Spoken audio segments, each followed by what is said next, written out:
pestilence, famine, global conflict, and of course... Right, everyone, just a quick word before the festivities. First of all, of course, apologies for the change of venue. Unfortunately, the usual restaurant took some exception to last year's projectile vomiting from Mr. Humble to Mr. McGill. Although I did attempt to explain that the event in question was not, at least initially, intended as competitive. I would also like to say, on a personal note, a very big thank you to you all at the end of my first full term here. I appreciate I am a very different man from Mr. Nixon, and making the transition from one headmaster to the other is never easy. So with that in mind, it's only fair that I should let him thank you in his own inimitable way. Dear staff, I appreciate that Mr. Kennedy is a very different man from myself, and that making the transition from one headmaster to another is never easy.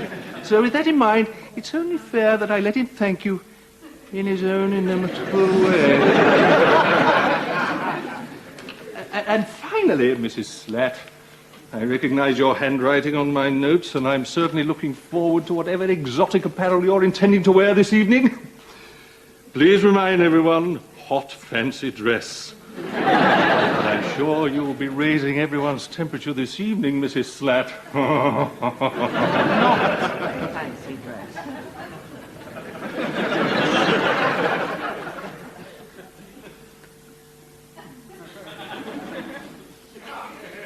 Carry on, everyone. See, everyone, I told you! He's alive! Am I being naive? Is there something I don't understand? I mean, what is this big problem about inviting your partner to the staff party? Of course I want you to come. It's just it's going to be really, really, really boring. It's just going to be so awful and dull. Hi, Suzy. It's going to be a great party. Yeah, sure. The thing is, Paula, I just don't want you to be bored and really miserable and unhappy and have a really terrible time. Actually, I'm skipping it. What, you're not coming? No, I'm having a drink with Jenny from Modern Languages. Jenny's not coming either. No. Angela from Business Studies? She left already. What the hell? Come. Hang on. So who's Paula? I'm sure I mentioned Paul. Night, Dan. Night, Suzy. I'm sure I've mentioned Suzy. Jason, I didn't think you were staying for the party. Well, I wasn't, but, you know, changed my mind. Actually, I'm thinking of changing my mind, too. What? Yeah. I mean, how bad can it be? You're staying now? Yeah, Well, probably. probably. Probably. So, Jason, are you staying or what? Well, does it matter? Sorry, darling, I'm just trying to sort out the absolute dullness level so that I can give you a proper assessment. Oh, I suppose so. Oh, exactly. Why not, eh? Don't come. I'm only thinking of you. Right, everyone. Have a good time at the party tonight. Sorry I won't be able to join you. Oh. Oh. Oh! I didn't realise you were, What? staying. I didn't realise you were staying. I'm not. No, me neither. Oh, guys, make up your minds. I'm trying to find my girlfriend. Eric, we're staying.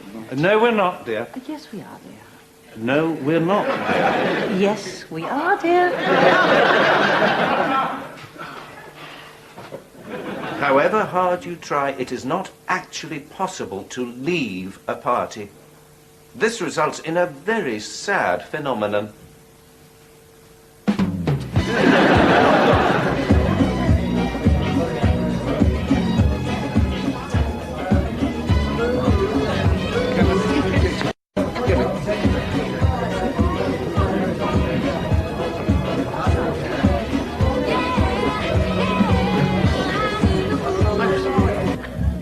Mrs. Slatt. Oh, hello, Jason. I'm just cancelling a cab and my husband insisted on ordering. Mrs. Slatt, how do you feel about your husband? Sorry? How do you really feel about your husband? Well, Because there's something you ought to know. Something important. I love you. Pardon? I love you, Mrs. Slatt. Hello, Starway minicabs. Good God! Well, have you nothing to say? Well... This is very sweet of you, dear. It's not sweet. It's passionate. It's dangerous, and you are not safe alone with me. Oh, I think I am, dear. You certainly are not, Mrs. Slatt. Well, fairly safe, Jason. Mrs. Slatt, I'm a religious education teacher, not a eunuch. There's a difference. Sorry, I thought you were about to explain it. Mrs. Slatt, let me assure you, you are not safe. No, dear. Anything could happen. Well, of course it could. Don't scream. I think you're being a tiny bit optimistic there, Jason.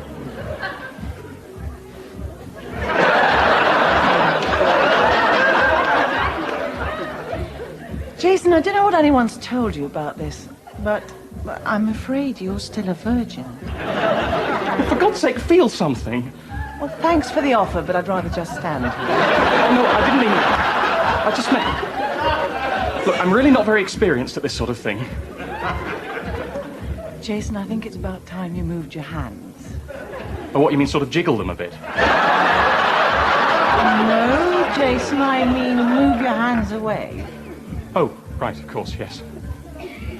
Oh, God. What? I can't. I can't move them, they've locked. Jason. This isn't going well, is it? Jason.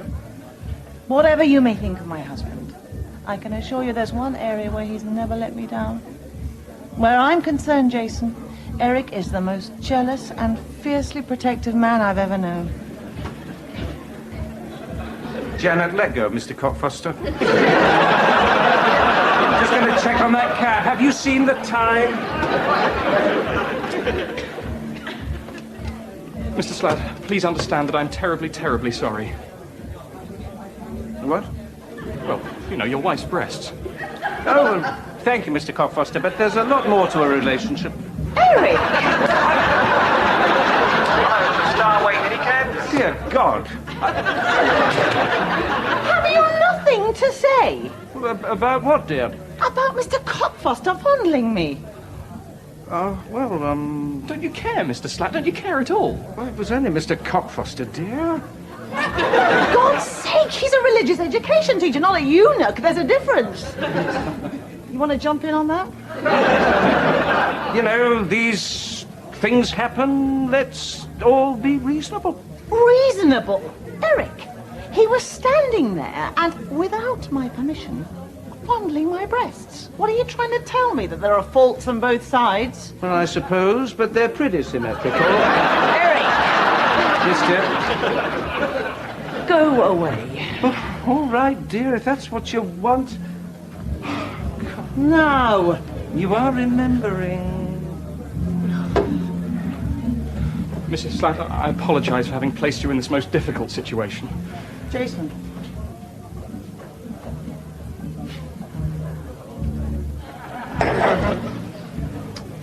So, you really think you're up to it? I'm sorry?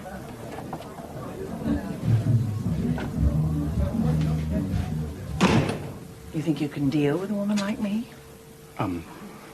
I warn you, I'm a handful, Mr. Cockfoster.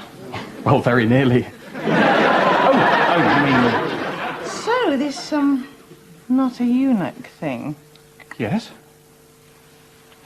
Tell me about it. I'm just going to call a cab. Dan's still hogging the phone in the staff room. Well, Miss Travis, perhaps you'd better use my office. Sure, fine.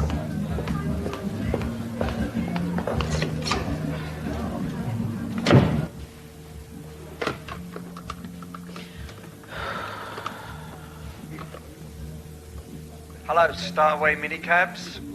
Jesus Christ! Dan, look at this. Surprise. This is the find of the decade. How did you know I was out here? Dan, every time I leave the room at a party, you invariably follow me in a pathetic attempt to get my attention. So you've noticed? Of all the videotapes in the world, imagine the one you would most like to see. Now, maybe the one you wouldn't normally be allowed to see, but the one you would give anything to hold in your hand. Lesbian Spank Inferno. Life by Eric Slatt. There is no way we should be looking at this tape. It would be wrong. It would be unforgivable. It would be appalling. How wrong, unforgivable, and appalling? But here. Oh, Paul. Did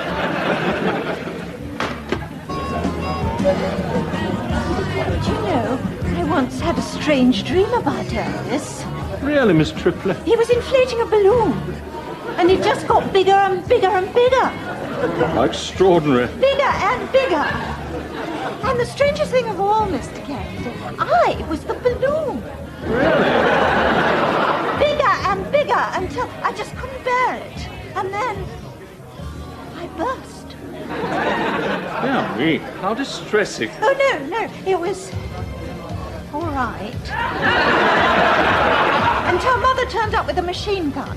But that's dreams for you. Yeah, yes. You know, I was rather hoping I'd be home for news night. And the very next night, I dreamt about the Osmonds, and they were all on tour, and I was a train tunnel. And Mother was in a helicopter with napalm.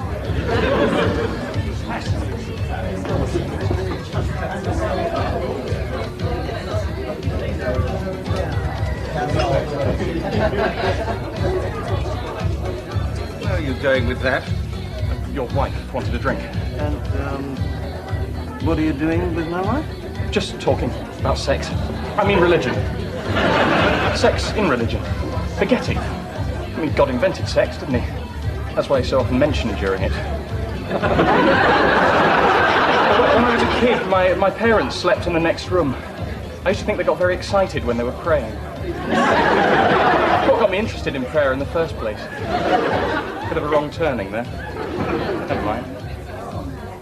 Anyway, we were just talking about Buddha. Hello, Starway minicabs. Buddha?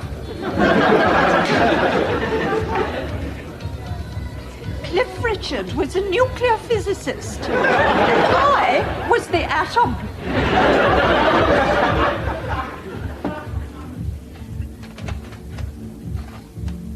So, Mr. Kennedy, what could these dreams be about? Sex. So, what now? Now, let's be honest. Sex is not a pretty word. Now, I've already spoken to you about the staff party, which will be inflicted on me later this evening. And parties are obviously something which will be coming up in your future. And sex is something which tends to occur at such parties. He's not talking to you, Dan. Actually, who is he talking to? It may well have occurred to you by now, or not, who knows, that your mother and I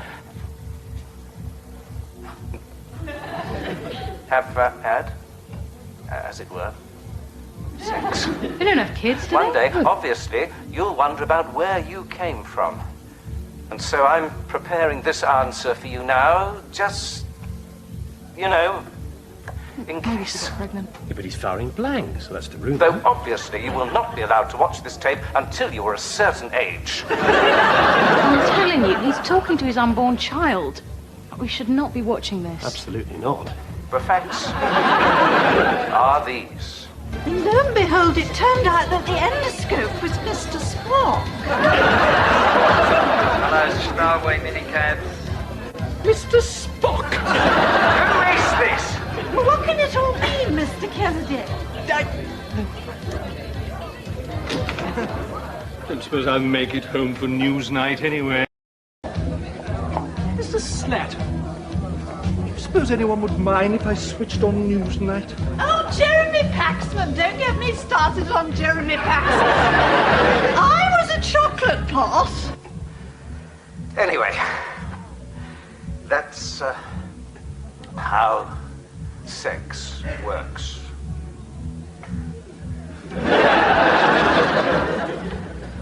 I'm never, ever doing it again. Was that not just the grossest thing you've ever listened to? What? Oh, Dan! That, of course, is just one of the ways that people can arrive in the world. There are others. Which brings me to today. You know, I've often wondered how I got started. But naturally, I was never able to find out. Not the sort of question you can ask a mother who tapes your hands to your thighs every night. So close and yet so far. Anyway, I thought it might be interesting to tell you what's going through my mind. What my thoughts and feelings are on this day. Which might just be the very beginning of you. You know, that's quite sweet. We've got to stop watching this. Well, here's where you begin. Right here in the Towel-winning Street Fertility Clinic. I'm just about to pop onto that couch and have some very strong emotions indeed. But quite honestly, I better get a move on. Some of those nurses were giving me very strange looks when I took this camcorder in with me. Between you and me, the people that run this place are a bit odd. They've left some absolutely disgusting literature lying around. Of course, my staff are no better. The things I've had to confiscate from under cushions in the staff room. Bastard! And as for Mr. Kennedy letting them have a TV in there, who knows what filth they're watching? Well, I do, actually. You want to know how clever your daddy is? I got a VCR for my office and had the whole thing rigged up so whatever improving instructional tape I'm watching, they've got to watch in the staff room, too. Oh, my God! Clever, eh? Stop the tape! Stop it, Dan! It completely overrides their TV signal. Work to do. Look, listen, everybody.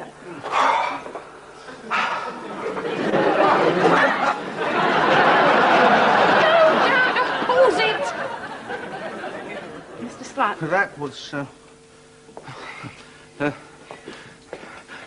Hello, teachers. Darling, I'm on Newsnight. Everybody, meet my love slave.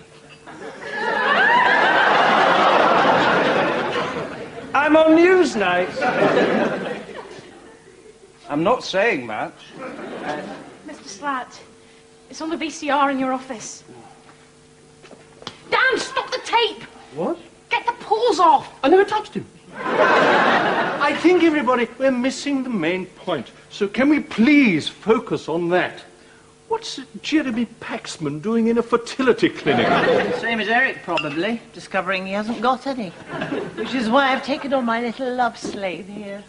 Would you be Mr. Cockfoster? I'm a religious education unit, not a... Oh, why do you keep going to that stupid clinic? You know it won't work. You know you're running on empty. My boys are doing just fine, actually.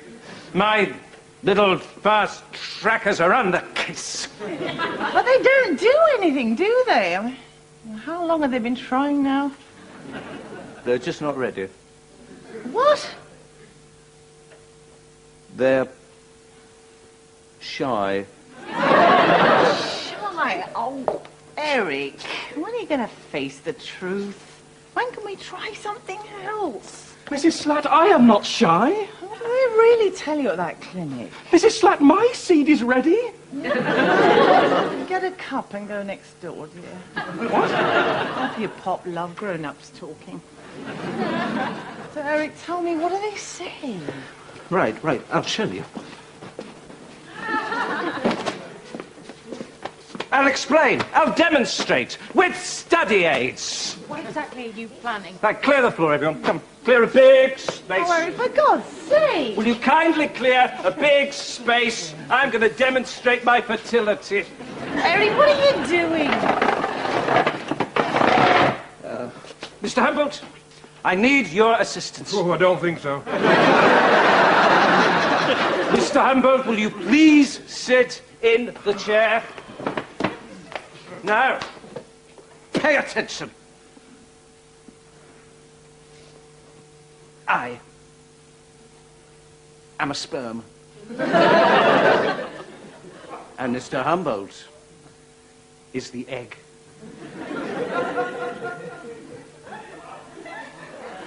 I am an egg.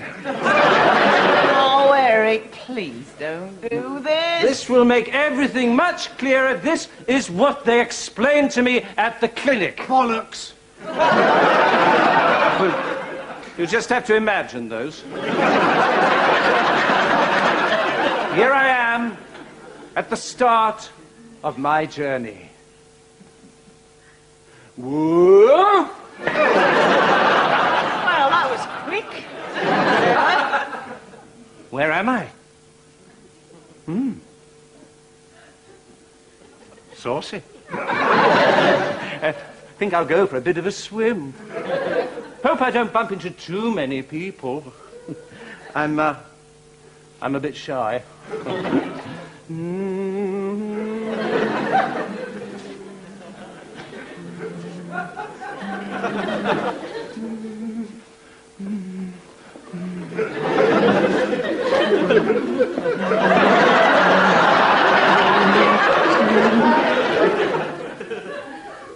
Hello. Hello. Do you come here often? I'm a bit shy, but you're lovely. Where have you been all my life? An ovary?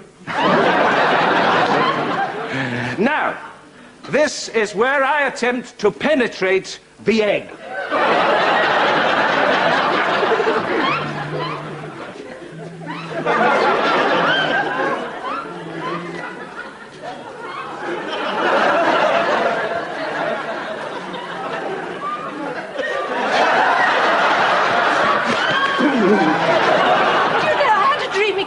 Like this. Actually, I'm just too shy to carry on. Maybe next time. Because you're a bit of a tricky one, aren't you? Time of the month. You see? Perfectly simple, really, isn't it? I've never been so humiliated in my entire life.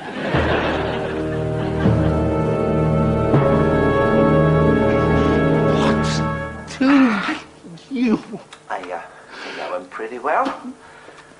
Who knows? Maybe this time. Mr. Slatt, are you finished in here? Well, yes. Just having a chat with... Turn it off. Turn it off now. No, leave it on. Mr. Slatt, I've told you many times what the problem is. Oh, well, then. Turn it off. There's nothing wrong with you. It's Janet. How dare you?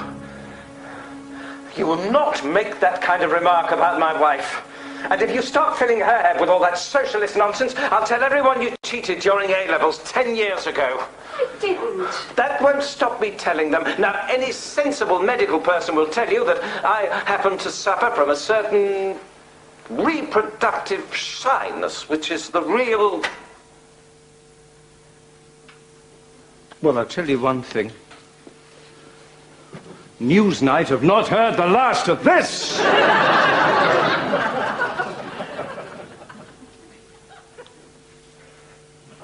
I think perhaps we should... Yeah, it looks like this party's about wound down. Let's all hit the road. Right, yeah. Well, good night, then. Good night, all. Bye now. Goodbye. Bye.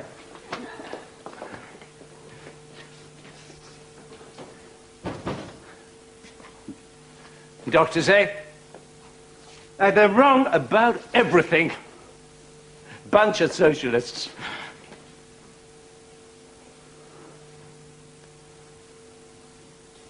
Well, I don't want a cab, for God's sake. Look, you're answering the phones in a minicab office. How can you suddenly think you're the Messiah?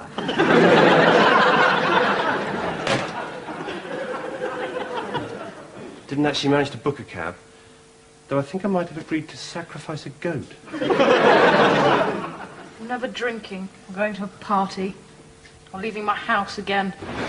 Tell Miss Tripley I had to go. She was telling me about this dream where she was a donut and I... Never mind. Look, I don't think we should blame ourselves completely for this one. Waiting to happen, I'd say. And anyway, we didn't rig up a play in the staff room, did we? Yeah, we looked at the tape. And my idea. Thanks for trying to get me off the hook. Well, any time.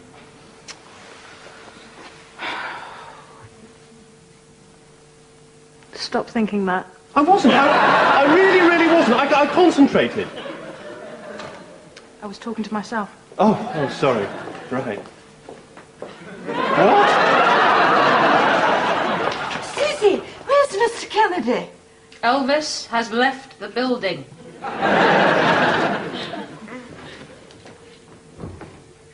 So all that stuff about shooting blanks, all that time? Well, not blanks as such. I like to think of them as bashfuls. Eric, did it ever occur to you I prefer to hear the truth rather than have you protect me from it the entire time? Oh, no, dear, of course it didn't. Eric, the truth. Why didn't you tell me? Well, you know what you're like when you're upset, dear. All that dreadful noise and the crying, and your face looks just awful. I see. I mean, what if someone came round unexpectedly? Scare the wits out of them. So you allowed everyone to think you were shooting blanks? You even impersonated a socially inept sperm in front of all your colleagues. Something no other man has ever done for me. You did all that rather than upset me. Well, dear, I know how revolting you can be. Darling, I have been to the clinic today. I know a few things the clinic doesn't. Are you sure? Because there are quite a few doctors... Trust me. What's wrong? Nothing. It's just that with you, I usually expect something utterly stupid, unbelievable, and completely tasteless to happen. I think we're okay. Good.